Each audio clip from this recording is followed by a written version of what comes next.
Hello and welcome to my Let's Play Shogun 2. I am Ayane Ranma and this will be my first single player Total War game. I am not at the place where my usual equipment is. This is actually not my computer and stuff, but I will start this anyway. Since I have time today, I'm in the mood to play Shogun 2.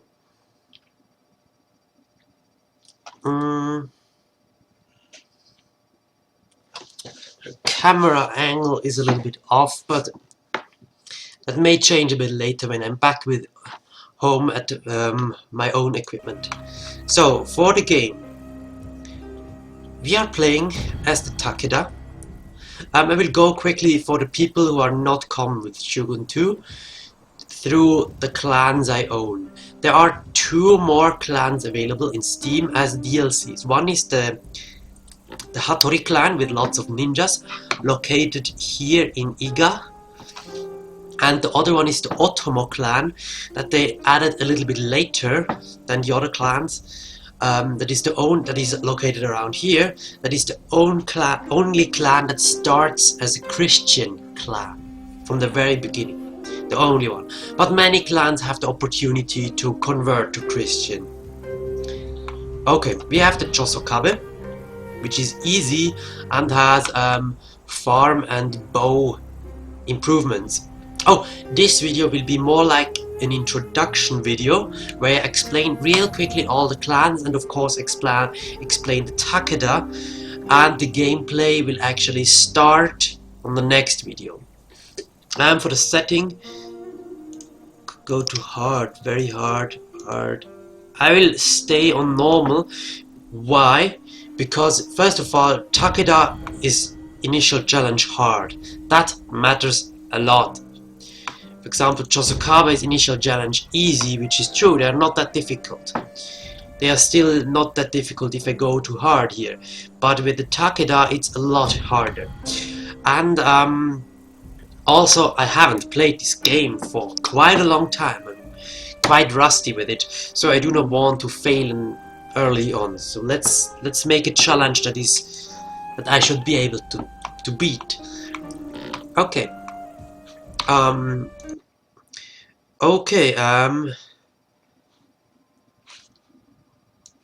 have to check something. I'm not sure if you have sound. Nope, you should have sound. Okay, cool. Okay, Chosokabe bowman farms easy. They start on an island, so you can conquer the island and then build up your economy. That is a huge benefit. Close to that, the Shimazu, a little bit more difficult than the Chosokabe because their neighbors are stronger to my experience, but still got an island that you can conquer and then build up, and it's a damn good island. They have a little bit more loyalty and better katana samurai, which is really good because katana samurai are some of the best units in the whole game. Then we have the Hojo. Their benefit is economy. They start with 2 provinces, and these provinces are economically very rich. They have bonuses to siege unit and to castles, which is later on very handy, but early on completely useless because you don't have the technology for siege units and you don't have the money for castles. So, meh. But starting with 2 provinces will make you richer than others, which is very nice. Then we have the Mori, which are normal, but the land around them is good, and they have no major clans to defeat, so it's okay. And they get better ships, which is okay. If you like naval warfare, then Mori is your favorite clan. If not, then most probably you should skip on that. Then we have the Oda clan, which is hard, mostly because he's in the middle, surrounded by lots of people who dislike him. But he has the best Ashigaru, and Ashigaru are the cheap basic units, the units you build early on. And it's really nice if you just have better units early on, because that's where the game is the most difficult. But it's still, from the location and everything, not that easy to play as Oda. And we have the Date, which has a little bit big provinces, which means long ways to march your armies, which is a disadvantage. This costs you time to conquer and you get easily backstabbed, but it's good provinces, and the advantage of the Date is you can just conquer in one direction. Unlike the Oda, who may be attacked from every side, Date can just be attacked from the southeast. There is no one further north or further west than the Date, so this is benefit, and they get a charge bonus to a unit, so they attack harder.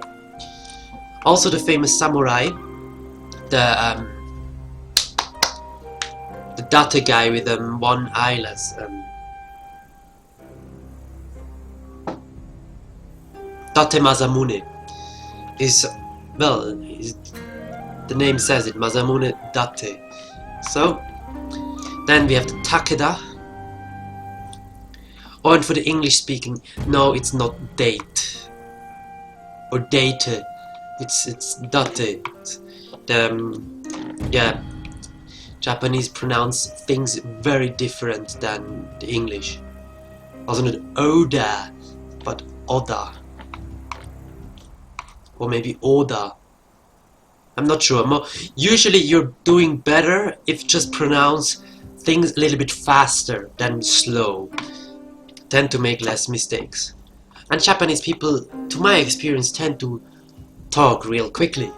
Maybe not when they talk with foreigners that are not common to their language, but if they talk with each other, then it's so fast. Then Takeda, which we will play, so we'll go to them the last. Tokugawa, the hardest clan you can play. This one is the only one I was never able to play on very hard. Most of the other clans I succeeded at least once on very hard. Well, I maybe not tried everyone, but this one I tried, and it is damn difficult. Because the starting location is so weird. You have a bonus to diplomatic relations that is very good. And you get better Kisho ninjas, which are units that I never use. These are not the agents. These are the ninjas you use in a battle. And to use ninjas in a battle is very difficult, especially on high difficulty. The success chance of Metsuke actions is actually pretty nice, but it's just 2%, that's not that big. Why are they so hard? First of all, they are in the middle, and they are right next to the Oda, and the Oda dislike them. So you're already at war with actually one guy. And you're actually a vassal. You start out as a vassal of the Imagawa clan. And the Imagawa clan is bigger, has 2 provinces, and stronger, and has already alliances from the very beginning. And being a vassal means you cannot decide who you attack ever, as long as you're their vassal. So if you want to freely conquer, you have to declare war on the state you're the vassal from. So you have to declare war on the Imagawa, which gives a huge diplomatic penalty. And you see, so you get a diplomatic penalty if you want to conquer freely, which completely negates your diplomatic relation bonus, because the penalty is actually bigger than the bonus. So it means in diplomacy you're screwed from the very beginning, because either you cannot decide on your own, you have to do what Imagawa wants you to do, or people just dislike you just because. And if you do that and then can't conquer freely, I mean, you could say, who cares about diplomacy? I'm just going to conquer them all. Not so easy. First you have to fight the Imagawa and their allies, which are usually the Takeda and the Hojo. I'm not anymore sure with whom they are allied from the very beginning, but I think it's the Hojo. And since the Hojo have friendly relations with the Takeda, soon after the Imagawa make friendship with Takeda too. So it can happen then that if you do not declare war on them on the very first turn, that you actually end up at war with Imagawa, Hojo, and Takeda, and that can screw you pretty hard. So that's why they're very difficult to play. Then Uesugi, they have the best monks in the game, period. And that is really good, because monks are some of the best units in the game, if not the best. They are clearly They have the best bowmen in the game, longbowmen, and they have very good Naginata units, which are the best, let's say, spearmen units. Not exactly spearmen, but something similar. They're hard. I'm not actually sure why. I think they have a pretty decent starting location. They can conquer in different direction. They may be at war with the Takeda, but they are fun to play. And then my favorite clan of them all, the Ikoiki. They start with 2 regions. They cannot recruit Metsuke, but they have different monks. They have weaker base units that are larger in numbers and have a higher morale, which means all in all they're just better. They have, just like the Oda, the better starting units, which is really nice. And also they get superior warrior monks like the Ueseki. Not as strong as the Ueseki ones, I think, but still, good monks is amazing. What makes them special? First of all, they start with 2 provinces in a location that has lots of warfare, which makes it difficult. Well, it makes it even more difficult, but the most interesting, they start with a different faith. They do not start with Christianity like people over here can, and also not with Shinto Buddhism. They start with the Jodo Shinshu Buddhism, which is their own sort of Buddhism, which means others will dislike you for having a different religion. Not as much as for having Christianity, but still an issue.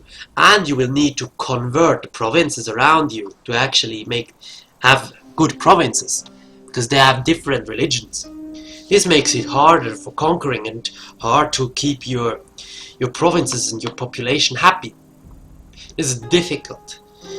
On the other hand, you can spread your religion to other regions, and these regions will have maybe rebellions and stuff, and that is really good, especially since they have the only monk whose rebels, if let's say the monks in this game can raise a rebellion. If they are high level, they may be very successful in that.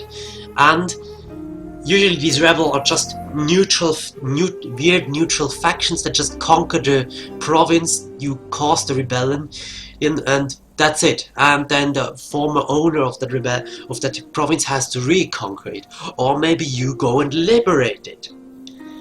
The fun fact about the monks of this faction is the rebels that spawn are your units. As soon as these rebels that spawned conquered the city and the rebellion units belong to you.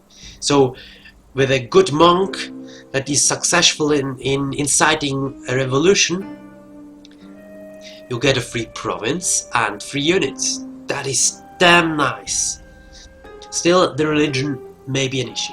And it makes actually them really hard, because you need to maintain these units and the different religion and all that stuff and the location. Not easy to play, but in my opinion this is the most fun clan to play.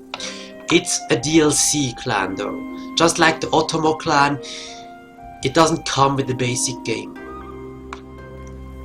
So back to the I will not play this today because I want to play them, if possible, on very hard. Just because it's my favorite clan, but I'm rusty. I haven't played this game for many months, maybe even over a year. Yeah, I did not play this game for over a year. So if I would start now with this clan on very hard, I would fail, because I will forget things. That's why we start with the Takeda. And also the Takeda have a different starting location and are interesting, and I haven't played them for a very long time. And they play very different. They are not monks. They do not have good monks. They have the good cavalry. They have superior cavalry and increased morale for cavalry. That's really interesting, and I usually do not play that much with cavalry. And they are also hard. That's why I play on normal, because I do not want to fail too fast. It's still a challenge though, because like I said, I'm rusty. We'll play as them. Takeda is also a famous a famous daimyo of the Sengoku Jidai era. It's Takeda Shingen. Well, actually, you start with his dad.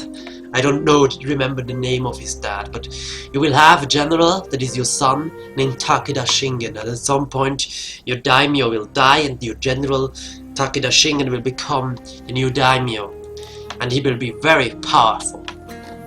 And is a famous samurai, a famous daimyo, just like Oda Nobunaga or Uesugi Kenshin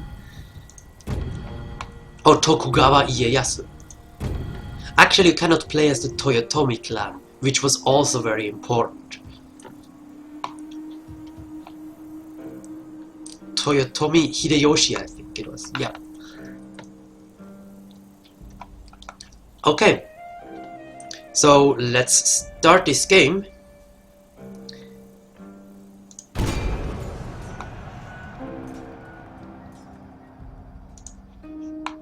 I will end this episode here and continue on the next one. So this was the introduction video, and the next one will start the gameplay, the campaign. So see you then.